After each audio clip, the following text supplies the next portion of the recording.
Sud Radio Média, Valérie Expert, Gilles Gansman. Bonjour à toutes et à tous. On parlait vacances, figurez-vous. Bonjour Gilles. Bonjour Valérie. Pas avec Gilles, je connais déjà toutes ses vacances, mais avec Carole Gessler. Bonjour Carole. Notre invitée aujourd'hui, du lundi au vendredi sur France 3, aux Jeux citoyens. Et oui, figurez-vous que nous allons avoir les Jeux Olympiques. Et il faut en parler. On va en parler avec vous, toujours des racines et des ailes. Et on va revenir sur cette actualité dans quelques instants. Gilles. Vous avez vu, je me suis mis en Barbie, je me suis mis en rose. Oui. Vous êtes ma Barbie à moi. Oui, Voilà. oui, Ne me dites pas que je suis votre Ken, c'est ça. Non, je le savais. Mais rose, c'est Barbie. Vous auriez pu mettre un petit toupet blond. Oui, exactement. Voilà. Oui, mais c'est très bien ce rose. Ça a été incroyable, tout cet été autour de Barbie. Absolument. Incroyable. Vos vacances se sont bien passées, Carole ? Magnifique. Je suis allée au Liban, un pays que je ne connaissais pas, qui culturellement, historiquement, en termes de patrimoine de gastronomie, mais franchement, j'aime le Liban. Et vraiment, c'est un pays qui souffre évidemment économiquement. Mais les gens, ils sont merveilleusement accueillant et j'ai adoré. C'est un magnifique pays, c'est une grande tristesse qui s'y passe, on pense vraiment à eux, mais moi aussi je suis tombée amoureuse de ce pays, de sa gastronomie, il va sans dire. Il faudra faire des racines et des ailes. Et bien justement, ce que je me disais, le site de Baalbek classé à l'UNESCO, qui va fêter justement son anniversaire à l'UNESCO, et je me disais, ce site est incroyable, vous êtes à la frontière de la Syrie, et vous êtes dans un site antique avec un temple de Jupiter merveilleusement conservé, et vous êtes tout seul, parce qu'il n'y a plus de tourisme et c'est triste parce qu'ils vivaient beaucoup du tourisme, mais j'incite vraiment les gens à partir, c'est quand même sécure, s'il faut on prend un petit peu de mesures, mais franchement ça vaut le coup et il faut aller soutenir aussi les Libanais. Ce pays et puis un petit peu en France quand même, puisque vous avez des vignes, on peut le dire. Vrai. Alors j'ai vu que vous n'aimiez pas parler de votre vie privée, mais quand même on sait que vous avez des vignes en Provence. C'est quel type de vin que vous faites ? J'aime pas trop parler de ça parce que c'est plus mon mari, donc c'est moins moi que lui, mais j'aime cette terre et moi c'est plutôt l'huile d'olive. Et vous en faites aussi ou pas? Comme toute personne qui a un petit champ avec des oliviers. Bon, très bien. On va passer au zapping. Sud Radio Média, l'instant zapping. C'est la période qui veut ça, Valérie. Il y a les arrivées et les départs. Je vous en ai fait 2 hier, je vous en fais 2 aujourd'hui. En ce moment, la télévision, c'est un vrai hall de gare. Bon, sans l'odeur du pipi. Donc, le retour voit 13, comme le 13h, avec le tout nouveau décor. Ils sont très fiers, France Télévisions, qui ravissait Julien Buget hier à 13h.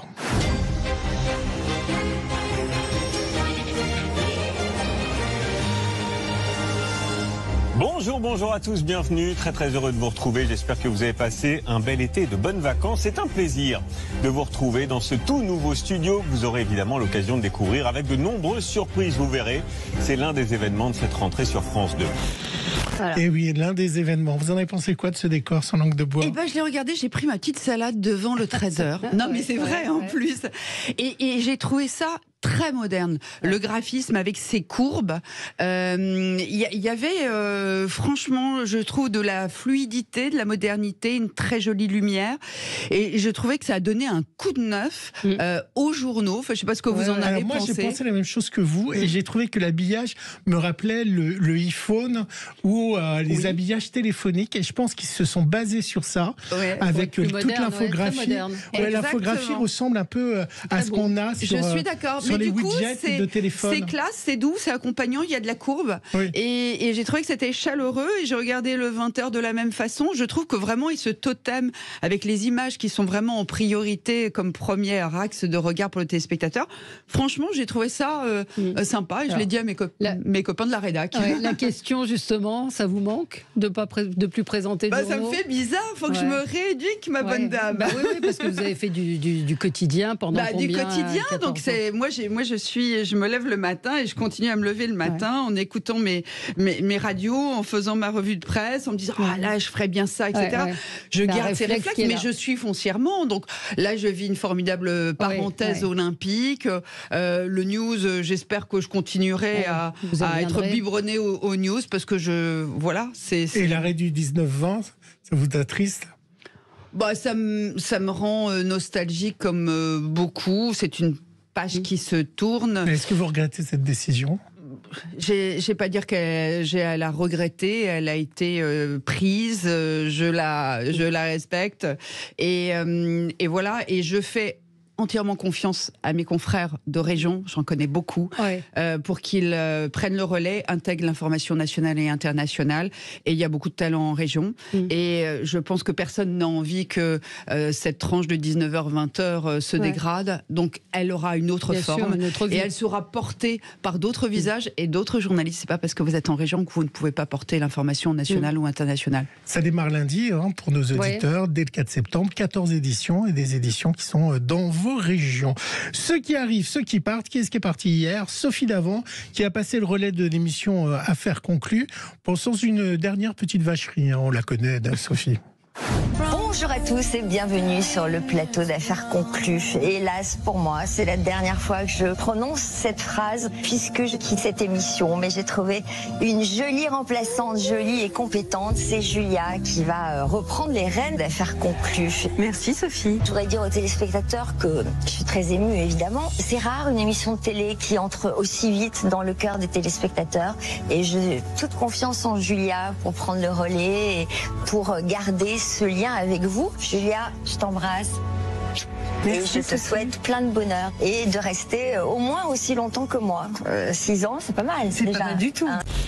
Tu vois, quand t'auras fait 6 ans, tu pourras te la jouer, ma petite Julia. Oh non, c'est gentil. Si. Mais non, vous voyez le mal partout. Oui, bien sûr. Tu pourras rester juste plus longtemps que moi. Je vous souhaite de rester aussi longtemps. C'est compliqué les passations de pouvoir, c'est comme en politique dans un ministère. Bah, oui. Non mais c'est compliqué. Non, je trouve ça assez fair play. Bon, voilà. C'est moi qui l'esprit mal placé. Vous êtes en rose, mais vous êtes méchant. L'amour est dans le pré cartonne. C'est arrivé premier hier devant un gars, une fille. On pouvait s'en douter. Alors, on est à la période de speed dating et aux premières arrivées. Et Maria est allée rejoindre son agriculteur, Jean-Paul. Elle a pensé à toutes les éventualités en préparant sa valise. La petite musette, noire et dorée. On ne sait jamais si je fais des coquineries avec Jean-Paul. Je suis une femme tactile, j'adore caresser les mains, caresser les joues. Et après, ça c'est un peu haut, après c'est un peu chaud, quoi. On va pas raconter des trucs. En fait, j'ai les mains baladeuses, voilà, comme ça. Toute la France le saura. Pardon, maman, si tu me regardes de là-haut. Et puis, j'ai aussi préparé un petit cadeau pour Jean-Paul. Alors, le t-shirt que j'ai fait faire. I love Jean-Paul, j'espère qu'il sera content. Voilà, vous avez vu, c'est Maria la chaudasse. Oh. Et alors, elle est arrivée avec le t-shirt de I love Jean-Paul. Et lui, mais alors d'une froideur totale, lui a répondu en voyant le t-shirt. Tu vas un peu vite là. Ah. Un peu refroidi. Vous regardez quoi à la télévision, Carole Gessler? Je regarde. Alors, L'amour est dans le pré ou pas? J'ai déjà regardé L'amour dans le pré. C'est une mécanique incroyable. Mais vous n'avez pas envoyé de courrier. Non, je suis prise. Non, mais je trouve que la mécanique est magnifique. Et je trouve que, sincèrement, il y a beaucoup de tendresse dans ce programme. Oui, je le trouve très bien fait. Ouais. Et je peux me laisser prendre à... Et vous regardez quoi? Vous êtes séries, Netflix, Amazon et autres? Beaucoup. Ah oui? Ouais. Là, comme beaucoup de gens avec le Covid. Écoutez, là, je suis en train d'en regarder un qui s'appelle Painful, et qui est une série sur justement des antidouleurs aux États-Unis. Painkiller. Je suis en train de le regarder aussi. Oh là là.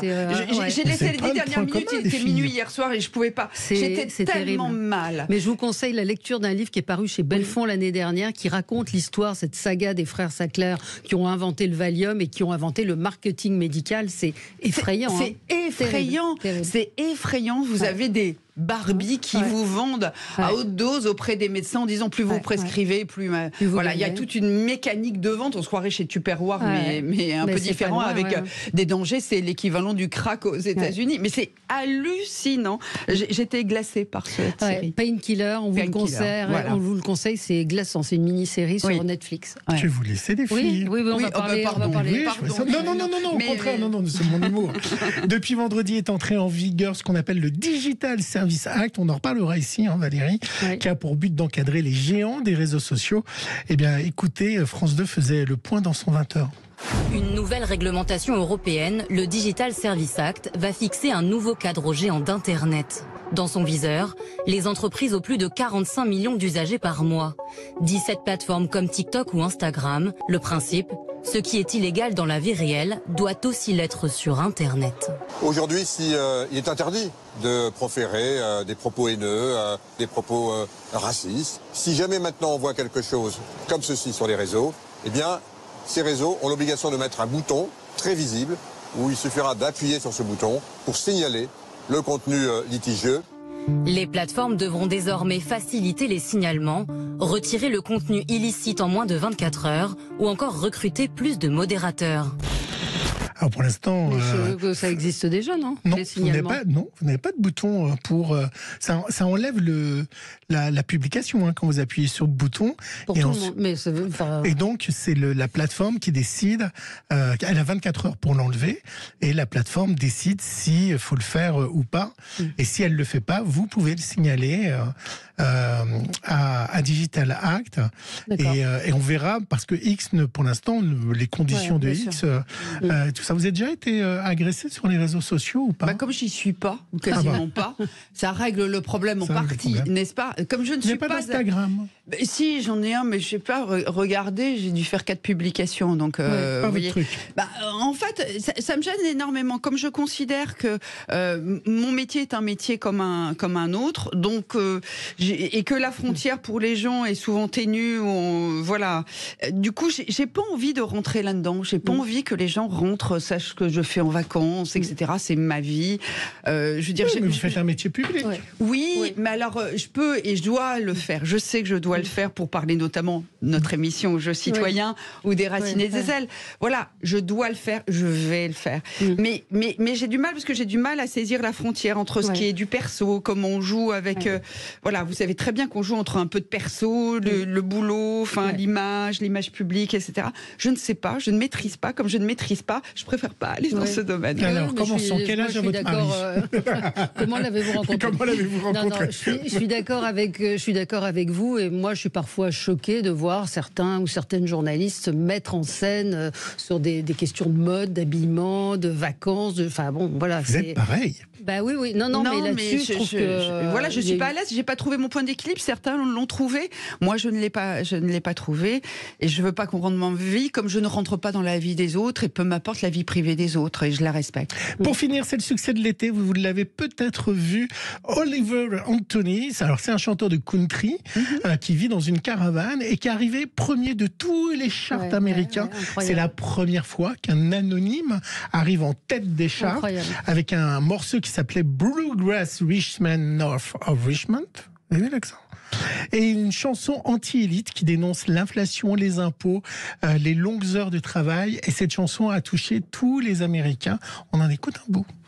It's a damn shame what the world's gotten to for people like me, people like you. Wish I could just wake up and it not be true, but it is. Alors, les partisans de Donald Trump ont vu là une attaque contre la politique de Biden et lui s'est exprimé en disant « Je ne veux pas être récupéré, je raconte la misère américaine et ce que je vis ». Et ça n'a aucun lien entre Trump ou Biden, mais évidemment, les électeurs de Donald Trump ont vu une critique de l'Amérique. Mais il est arrivé, en tête des de tous les charts. C'est incroyable, il y a encore dans certains... de ce qu'on appelle le Billboard américain. Bravo pour votre accent. Allez, on se retrouve dans un instant avec Carole Gessler pour parler des Jeux Olympiques aux Jeux citoyens, l'émission du lundi au vendredi sur France 3 qui vous parle des Jeux Olympiques, mais pas que. On y revient dans un instant. Sud Radio Média, l'invité du jour. L'invité du jour, c'est Carole Gessler. Vous la connaissez bien évidemment. Elle a présenté pendant de nombreuses années les journaux sur France 3 des Racines et des ailes qui continuent. Et vous savez ce que j'ai découvert en travaillant sur l'émission? Vous avez eu un 7 d'or? Ah oui, c'était il y a très longtemps avec Rachid Arabe. On s'est partagé. Je crois que j'ai le soc et il a le pic. Ah c'est vrai? C'est drôle. Oui, parce qu'en fait, quand on a reçu, c'était en 2000, quand on a reçu ce 7 d'or, c'était qu'une statuette. Donc on l'a déboîté et puis il a pris le pic et j'ai pris le socle. Ah d'accord. Il est où le socle? Je crois qu'il est quelque part dans un placard. Non, voilà. mais parce que C'était pour le journal. Pour le journal de 13h qu'on avait présenté pour nos 2 ans. Bah oui, absolument. Ça vous a fait plaisir? Bah oui, parce qu'on venait d'être débarqués. Ah, vous avez eu 7 dents, alors vous étiez viré? Oui, c'était style en septembre ou en octobre. On a été débarqués à l'été, en août. Vous voyez ce que je veux dire? Donc c'était assez jouissif. Ce monde merveilleux de la télévision. France 3, effectivement, c'était les derniers journaux que vous avez présentés, mais il y a eu évidemment une vie avant qui était France 2. Vous avez aussi présenté Thalassa, si je ne dis pas de bêtises. Non, je n'ai pas fait Thalassa, mais j'ai fait Le Monde en face sur France 5. C'est notre affaire. Enfin, oui, j'ai eu la chance de pouvoir comme ça. Oui, faire à la fois du magazine, donc avec des racines et des ailes qu'on va retrouver demain, brocante, braderie, le renouveau. Bah, vous auriez pu nous passer votre chanson. Mais je l'ai alors en stock. Mais faisons les choses dans l'ordre. Parlons de jeux citoyens. Et après les brocantes et les braderies. Pardon de passer le conducteur. Non, mais c'est une émission produite. On reprend nos bonnes. C'est bien un peu de spontanéité, casser les codes. Et donc, Valérie. Du lundi au vendredi, je suis comme Gérard Klein, j'ai pris une leçon hier. Du lundi au vendredi, France 3, 20h40, aux Jeux citoyens consacrés aux Jeux Olympiques, puisque France Télévisions va diffuser toutes ces épreuves. Et vous êtes retrouvé à la tête de cette émission. Racontez-nous un petit peu comment ça s'est passé, parce que c'est plutôt inattendu pour le coup. C'est plutôt inattendu, parce que je ne suis pas vraiment connue pour être une journaliste sportive avec une grosse culture sportive. Et justement, ce que j'ai compris après, c'est qu'on a recherché ça chez moi, en tout cas. Delphine Ernotte, la présidente, quand elle m'en a parlé, elle me dit: Carole, voilà, je voudrais ces Jeux, ça doit être une grande fête, un événement qui fédère. Et je ne veux pas que ça soit limité au moment des Jeux olympiques et paralympiques de l'été 2024. J'aimerais quelque part accompagner, révéler les visages et faire en sorte que les gens qui ne s'intéressent pas forcément au sport, parce que ce sont des Jeux olympiques à la maison, on leur montre à quel point c'est un petit peu notre affaire à tous. Et elle me dit: voilà, et toi tu as une culture généraliste, justement, je ne veux pas un journaliste sportif, il y a des rendez-vous sportifs où on aura un ton sportif, mais moi je voudrais aussi un peu une forme de fraîcheur et de candeur dans mon questionnement. Parce que moi je lui dis, moi j'aime le sport par l'émotion, par les parcours. Hier on a eu Pauline Desroulettes pour les 1 an avant les Jeux paralympiques, et Pauline Desroulettes, qui est aujourd'hui en tennis fauteuil, il y a 5 ans elle s'est retrouvée sur un lit d'hôpital. On a l'extrait, écoutez. Ah, vous avez un accident de la route, vous perdez votre jambe. Comment on en arrive à se dire: je veux être la meilleure en tennis fauteuil? Alors la meilleure, je ne sais pas. En tout cas, c'est vrai que j'ai tout de suite identifié que le sport allait être pour moi l'outil de reconstruction et le sport au haut niveau. J'avais entendu, comme n'importe quelle Parisienne, la sélection de Paris 2024. Et c'est vrai que déjà de le vivre en tant que spectatrice, j'étais excitée à cette idée. Et là, je me suis dit tout d'un coup que je pouvais peut-être tenter ma chance dans le tennis, parce que le tennis, ça avait toujours été mon sport. Et c'est vrai que c'est cet objectif dès le départ qui m'a tenue en vie dans un premier temps et qui m'a redonné le goût à la vie finalement par la suite. Donc c'est un objectif d'une nouvelle vie. Et il a fallu tout réapprendre et en même temps passer d'un sport loisir, vous le disiez, le tennis que vous pratiquiez, à un sport de haut niveau. Incroyable. Incroyable parcours. Elle est solaire, cette fille. Oui, complètement. Elle a une douceur et en même temps une énergie, une détermination. Vous imaginez, vous perdez votre jambe et à ce moment-là, il se passe quelque chose dans votre tête et vous dites: je veux m'en sortir, cette sorte d'instinct vital de survie. Et j'ai des choses à faire. Et voilà. Et le sport, quelque part, comme outil de dépassement. Parce que finalement, elle a tout réappris. Et ce qui est chouette, dans la suite de l'émission que vous avez vue hier soir, elle transmet aujourd'hui à Cléo, une petite fille qui a 10 ans et qui a eu le même accident qu'elle, qui a perdu sa jambe et qui a retrouvé le sourire depuis 1 an parce qu'elle est en fauteuil et elle joue au tennis. Et quelque part, elle a retrouvé l'estime d'elle-même et du coup, elle renvoie une image positive et les gens lui renvoient une image positive et lui sourit comme elle sourit. Et c'est ça aussi, les Jeux Olympiques et Paralympiques, c'est des gens qui ont une volonté incroyable, qui se dépassent, qui vont jusqu'au bout, qui tous les matins se motivent pour être encore meilleurs. J'ai découvert évidemment de la fraternité, des moments d'émotion pure. Moi, ce que j'adore aussi, ce qui m'intéresse, c'est la relation, comment des parents accompagnent, et on peut tous le comprendre. Les parents de champions. Exactement. Exactement, mais on le sait bien, c'est comment on accompagne nos gamins dans une passion, dans un rêve. Là, c'est pour le coup, c'est que de l'abnégation, c'est des heures, c'est les parents qui amènent à l'autre bout de la France pour faire le petit tournoi, mais qui peut-être les amènera à... Donc, et vous êtes entouré de spécialistes, hein. Il y a Stéphane Diagana, Laure Manodou, Céline Dumergue, Marie-Josée Pérec, Sarah Ouramoun. Est-ce que... Et Théo Curin. Voilà, absolument. Et Lucas Ballot, voilà, on les a tous fait. Est-ce qu'ils ont un mental différent? Est-ce que vous trouvez que c'est des personnages un peu compliqués, les sportifs? Alors, ils sont un peu monomaniaques quand même. Je sais pas. Ils sont tous différents. Il les a pris parce qu'ils sont totalement différents. Je pense que Marie-Jo, elle a dû se faire un gros travail sur elle-même pour avoir confiance en elle.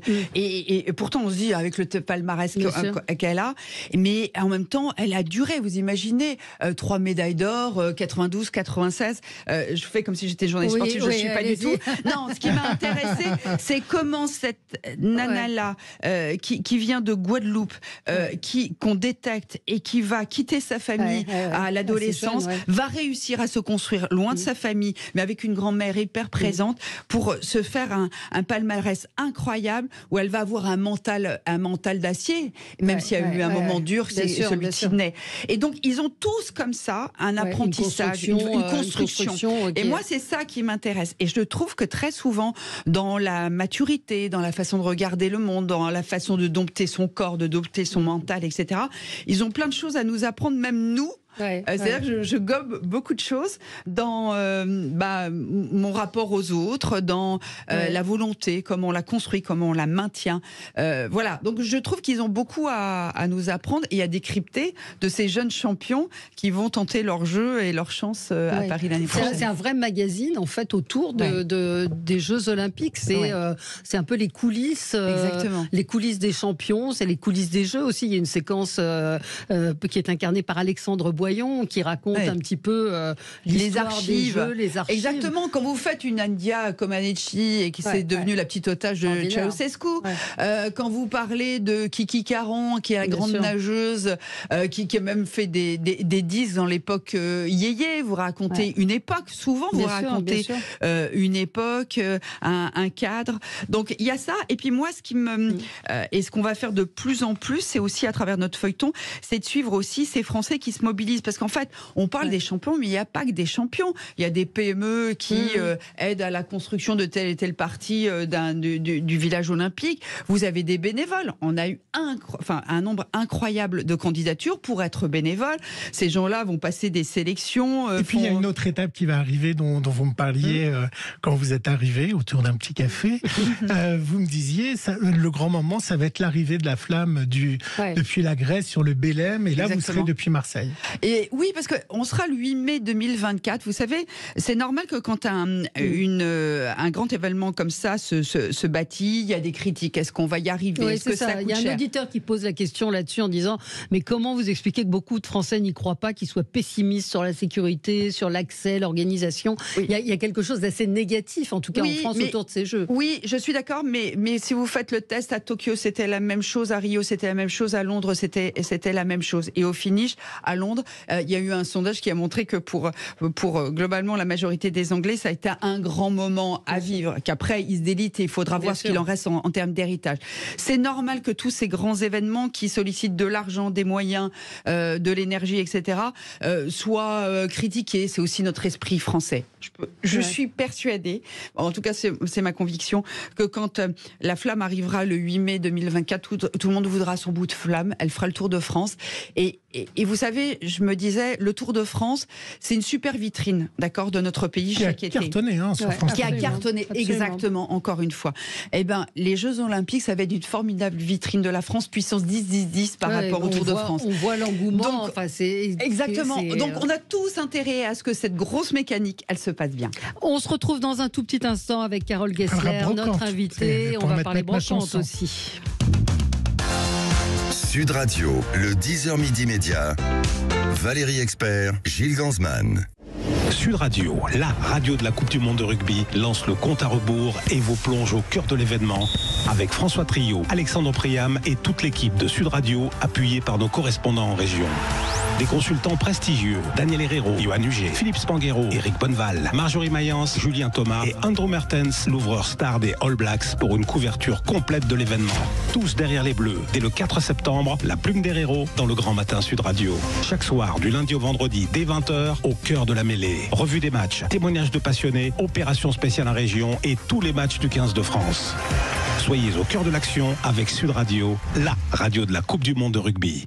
Leclerc. Le goût du frais, ça se défend tous les jours. Oh regarde, le kilo de moules de Bouchot, origine France en vrac est à 2,69 €. Ah, bonne idée les moules. Et puis les Bouchots, faut en profiter, c'est pas toute l'année. En plus c'est super bon et facile à préparer. Marinière, à la provençale, à la crème. Et à seulement 2,69 € le kilo. C'est surtout pas cher.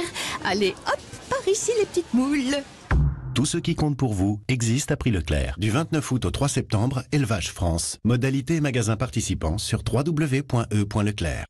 Dans le nouveau magazine Journal de France, actuellement en kiosque, retrouvez notre reportage sur Alain Delon. Comment à 87 ans, il se libère des tourments qu'il subit. PPDA, retour sur la disparition de son épouse. La douloureuse séparation de Laetitia Hallyday et de Djalil Lesper. Un retour possible du groupe Téléphone selon Louis Bertignac. Jean Dujardin, grand amateur de rugby, sera aux manettes de la cérémonie d'ouverture de la Coupe du Monde. Bernard Arnault, une aubaine pour notre pays. Journal de France, un magazine La Fontresse, en vente chez votre marchand de journaux. Sarenza.com, Sarenza.com, c'est vachement bien ça. Bref, Sarenza, c'est la boutique de mode en ligne française et elle vous gâte. Jusqu'à moins 70% sur une sélection mode femmes, hommes et enfants. Moins 70%. Sarenza.com. J'aime bien mais j'aime mieux moi. Voir conditions sur le site. Sud Radio Paris 99.9 et en DAB+. À tous ceux qui se sentent un peu offensés au rayon hygiène et beauté quand ils doivent décider s'ils ont le cheveu gras ou terne, la peau sèche ou extra sèche, ou s'ils doivent plutôt lutter contre les cernes ou les rides. Et à tous ceux qui se disent que quitte à se faire humilier, autant le payer moins cher. C'est les 100 jours pouvoir d'achat chez Intermarché. Et cette semaine, profitez de 50% remboursés en bon d'achat sur les rayons hygiène et beauté. Et c'est aussi au drive et en livraison. Intermarché, tous unis contre la vie chère. Jusqu'au 3 septembre, des 15 € d'achat et dans la limite de 12,50 € remboursés. Offre réservée aux porteurs de la carte de fidélité. Modalité sur intermarché.com. Sud Radio est sur YouTube. Suivez-nous pour voir ou revoir vos émissions en vidéo sur notre chaîne YouTube Sud Radio. Parlons vrai. Ça, c'est tout moi. À chaque rentrée, pour pas exploser mon budget, je compare tout. 10% de X-2 divisé par 7. Mais quand je vois qu'SFR sélectionne pour moi des smartphones Honor à petit prix, là, c'est... Eh oui, vous avez tout bon. Pendant la rentrée chez SFR, profitez de jusqu'à 100 € de remise sur le Honor 90 Lite 5G avec un forfait sans engagement. Appelez le 1090, service appel gratuit. SFR, soyez vous. Offre soumise à condition, valable jusqu'au 25 septembre, réservé aux clients SFR. 5G sous réserve de couverture. À tout instant, écoutez Sud Radio, en voiture, au travail, depuis votre smartphone. Installez l'application Sud Radio depuis le Google Play ou l'App Store. Chez Netto, on gagne tous à payer moins cher. Pas vrai, Alban? Ah oui? Mais bien sûr! Jusqu'au 11 septembre, Netto fait honneur au goûter avec des promotions sur une large sélection de produits comme les croissants et les gaufres liégeoises. Les goûters en promo? Mes enfants vont pas traîner pour rentrer de l'école. Netto, on gagne tous à payer moins cher. Pour votre santé, évitez de grignoter. Sud Radio, le supplément média. Le supplément média, c'est le petit quart d'heure supplémentaire que nous avons cette année désormais. On va parler des racines et des ailes. Les médias voilà. commencent à 10h jusqu'à 10h45 et ensuite ce sont les débats d'actualité. Et j'avais une dernière question par rapport aux jeux citoyens. Ça a été présenté comme, je ne sais pas si c'était un cadeau de faire ça, comme le remplaçant de Plus belle la vie. Et donc évidemment, dès le départ, les audiences ont été scrutées. Est-ce que vous avez bien fait ou pas de supprimer Plus belle la vie? Est-ce que ça vous a mis une pression? Est-ce que vous regrettez cette communication par rapport à Plus belle la vie? Et est-ce que les audiences, de toute façon vous allez aller jusqu'à la fin des Jeux Olympiques, mais est-ce que vous regardez ça et est-ce que c'est pas un peu dommage d'avoir vendu cette émission comme le remplaçant de Plus belle la vie? Je sais pas, peut-être que ça a été perçu comme ça, mais ça n'a pas été vendu par la chaîne comme ça. Un petit peu quand même, en disant on va le remplacer par une émission olympique. Oui, mais entre-temps, il y a eu d'autres programmes. Oui, c'est vrai, vous n'avez pas démarré tout de suite. Moi, j'ai toujours dit, avant qu'on commence, j'ai dit, ne nous tapez pas sur la tête avec les audiences. C'est une quotidienne. C'est normal, oui, elle est sortie entre guillemets de nulle part et il faut l'installer. Aujourd'hui, moi, sincèrement, je suis contente. Elle fait en moyenne 1,2 million. Ça veut dire qu'il y a 1,2 million personnes qui, un an avant les Jeux, commencent à s'y intéresser. J'espère qu'on va faire mieux. Mais sincèrement, 1,2 million comme ça, en plein été, franchement, la chaîne est plutôt contente de ce... C'est plus des garçons ou des filles ? Écoutez, il y a tout ça. Il y a des fans, il y a des fans de sport comme des non-fans de sport. C'est bien ça tout le challenge. Moi, j'ai toujours dit, je dois à la fois attirer ma mère qui n'était pas du tout sport, mes enfants qui le sont un peu plus, mais avec une écriture plus. C'est pour ça que Théo le taxi nous fait notamment, Théo Curin nous fait une petite rubrique qui passe très bien chez les jeunes. Donc, c'est essayer de fédérer hommes, femmes, d'être. Alors, je ne vais pas pouvoir faire un grand terrain et faire ma Shiva, mais mais c'est ce qu'on disait, c'est-à-dire le principe du magazine, c'est-à-dire où on trouve des rubriques, c'est très, très rythmé, très structuré. Et ça dure 28 minutes. Et ce qui m'a fait plaisir, c'est que on a vu que le taux de retour, parce qu'on a fait une petite étude, c'était le taux de retour sur cette émission est très très bon et plus qu'au-dessus de la moyenne. Le quali aussi est bon et qu'on aime bien le feuilleton, les archives et la bonne humeur. Bon, après, on va continuer à avancer et on va grandir, je l'espère, avec ces Jeux Olympiques. Un an, c'est vertigineux quand même, non? Oui. Et on s'arrête pas à Noël. On s'arrête juste pendant Roland-Garros parce que l'antenne va passer de France 2 à France 3. Et puis, pour tous ceux, pour finir là-dessus, pour vous, Valérie, si vous voulez des places gratuites, il y a un quiz chaque jour où vous pouvez gagner des places pour assister aux Jeux Olympiques. 2 places chaque jour. 2 places chaque jour, vous pouvez gagner. C'est pas mal, ça aussi. C'est une bonne raison de regarder. Alors, donc demain, mercredi 38 à 21, des racines et des ailes. Vous avez parlé brocante, braderie. Vous savez que c'est Valérie qui a parlé de la brocante en premier, dans Parole d'expert. Et évidemment, quand on parle braderie, on pense à Lille. Et je suis sûr que cet été, vous avez été sur les réseaux sociaux et que vous avez vu ce petit film publicitaire pour la braderie de Lille qui va démarrer. Et ils ont détourné une chanson de Dalida. Vous me direz si c'est une bonne ou une mauvaise idée. Laissez-moi brader. Moi, je l'adore. Laissez-moi.